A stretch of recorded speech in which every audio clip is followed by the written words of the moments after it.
Good morning students. Welcome to my channel Study Circle. मैं शिल्पा आज आप बच्चों के लिए एक बहुत ही अच्छी और पौराणिक कथा लेके आई हूँ जिससे हमें एक बहुत अच्छी शिक्षा मिलती है। इस कथा से, इस कहानी से हम एक बहुत अच्छा लेसन सबक सीखेंगे। तो आइए हम इस पाठ को शुरू करते हैं। तो इस पाठ का नाम है परीक्षा और ये पाठ किससे जुड़ा हुआ है? हम सब ने कौरवों और पांडवों के बारे में तो सुना है।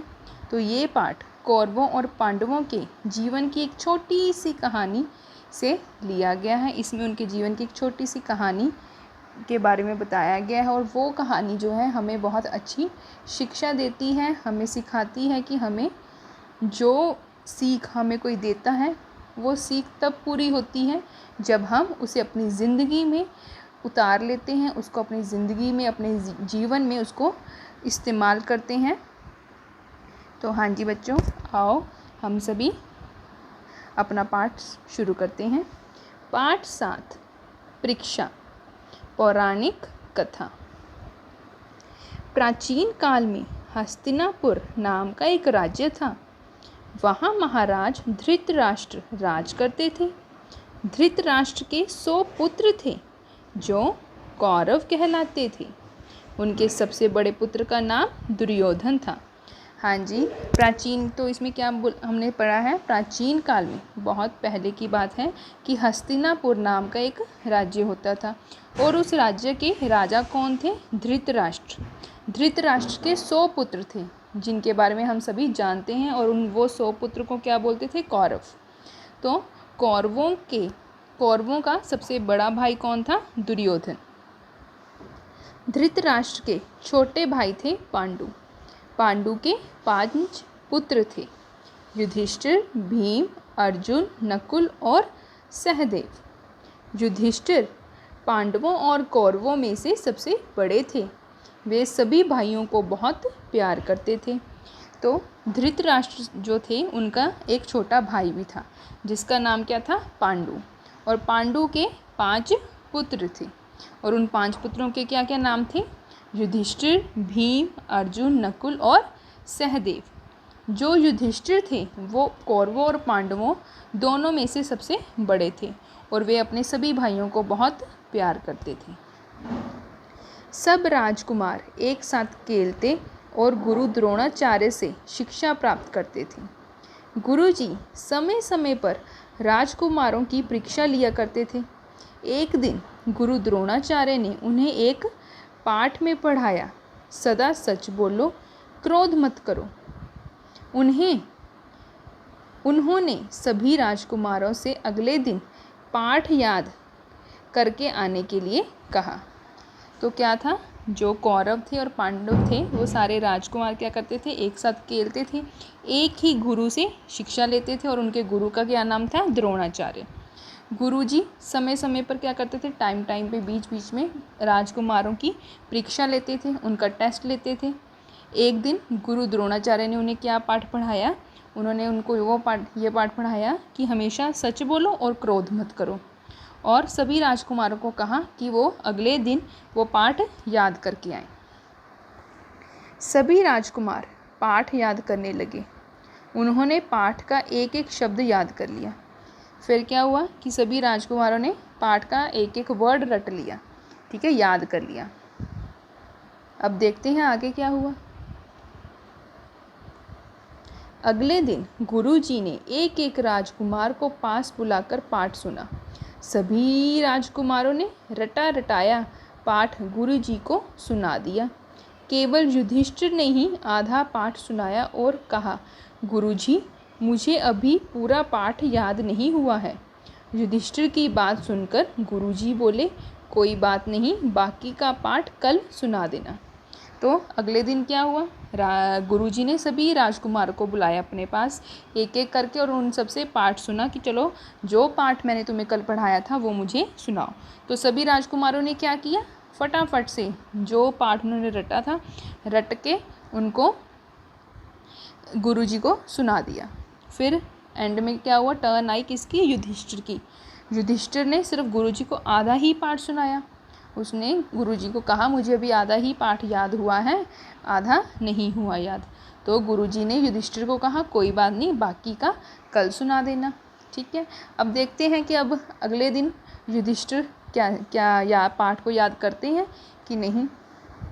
दूसरे दिन गुरुजी ने फिर युधिष्ठिर को बुलाया और पाठ सुनाने के लिए कहा। युधिष्ठिर पाठ ना सुना सके। गुरुजी बोले देखो, बाकी का पाठ कल अवश्य सुना देना। हाँ जी, अब बात आ गई नेक्स्ट डे की। दूसरे दिन फिर गुरुजी ने युधिष्ठिर को बुलाया और कहा कि युधिष्ठिर चलो पाठ सुनाओ। तो युधिष्ठिर तब भी पाठ ना सुना पाए पूरा। तो गुरुजी ने उनको बोला ठीक है कोई बात नहीं, अब कल बाकी का पाठ पूरा अच्छे से याद करना और मुझे सुना देना। अब तीसरे दिन क्या हुआ वो देखते हैं। तीसरा दिन आ गया, युधिष्ठिर फिर पाठ नहीं सुना पाया। गुरुजी क्रोधित होकर बोले क्या बात है, तुम्हें बड़े होकर राजा बनना है और तुमसे छोटा सा पाठ भी याद नहीं होता। तीसरे दिन गुरुजी ने फिर युधिष्ठिर को बुलाया कि पाठ सुनाओ, पर तब भी युधिष्ठिर को पाठ याद नहीं हुआ। तो गुरुजी को गुस्सा आ गया कि 3 दिन हो गए और ये मेरे को पाठ नहीं सुना रहा। तो गुरुजी गुस्से में बोले कि तुमने बड़े होकर राजा बनना है और तुम एक छोटा सा पाठ भी याद नहीं कर पा रहे। फिर देखते हैं युधिष्ठिर ने क्या उत्तर दिया। युधिष्ठिर ने उत्तर दिया गुरुजी, आपने ही तो पढ़ाया था कि क्रोध मत करो। मैंने बहुत प्रयत्न किया किंतु अब भी मुझे क्रोध आ ही जाता है, इसीलिए मैं यह कैसे कह सकता हूँ कि मुझे पाठ याद हो गया। देखो कितनी अच्छी बात कही कि युधिष्ठिर ने उत्तर क्या दिया गुरुजी को, गुरुजी आपने क्या पाठ पढ़ाया था कि सदा सच बोलो और क्रोध मत करो। तो उन्होंने कहा कि मुझे आधा पाठ याद हुआ, मतलब कि सदा सच बोलो वाला पाठ याद हो गया, अभी क्रोध मत करो वाला पाठ मुझे याद नहीं हुआ, क्योंकि अभी भी मुझे क्रोध आ जाता है, गुस्सा आ जाता है। तो मैं कैसे बोल दूँ कि मुझे पाठ याद हो गया, क्योंकि उन्होंने 2 बातें सिखाई थी, सच बोलना और गुस्सा नहीं करना। तो उन्होंने सच बोलने वाली बात को अपने जीवन में अपना लिया, बट क्रोध ना करने वाली बात को अभी वो अपने ऊपर अच्छे से लागू नहीं कर पाए। इसलिए उन्होंने कहा कि जब तक उस पाठ को मैं अपने जीवन में अपने आप पे पूरी तरह से लागू नहीं कर लेता, उसको अपना नहीं लेता, तब तक मैंने वो पाठ याद नहीं किया। यह सुनते ही गुरुजी ने युधिष्ठिर को हृदय से लगा लिया। वे युधिष्ठिर के सिर पर हाथ रखते हुए बोले, पुत्र तुम परीक्षा में सफल हुए, केवल तुम ही ने पाठ को अच्छी तरह समझा है। पाठ याद करने का असली अर्थ है पाठ को समझना, उसे जीवन में उतारना। पुत्र तुम सचमुच राजा बनने के योग्य हो। तो जो गुरुजी थे वो बहुत खुश हुए, उन्होंने खुशी से युधिष्ठिर को अपने गले से लगा लिया। तो उन्होंने कहा कि एक सिर्फ तुम ही हो जो मैंने पाठ पढ़ाया था उसे समझ पाए, उसका असली मतलब समझे कि वो पाठ मैंने क्या पढ़ाया था। पाठ याद करने का मतलब ये नहीं कि उसको रट लो, पाठ याद करने का मतलब ये है कि जो पाठ पढ़ाया है उसे समझो और उसे अपने जीवन में उतारो, अपने जीवन में लागू करो। तो गुरुजी ने कहा सचमुच तुम ही राजा बनने के योग्य हो।